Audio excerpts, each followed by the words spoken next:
একটু বসেন না, একটু ভাবেন যে আমাকে চলে যেতে হবে, চলে যেতে হবে। এই কোলাহল, এই ব্যস্ততা, এগুলো থাকবে, থাকবো না আমি।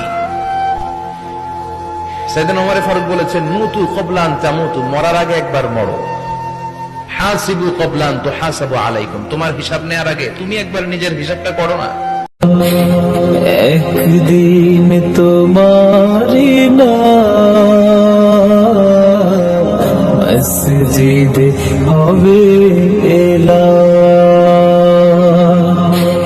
তৈরি থেকো, তৈরি রেখো, কবরের মাসব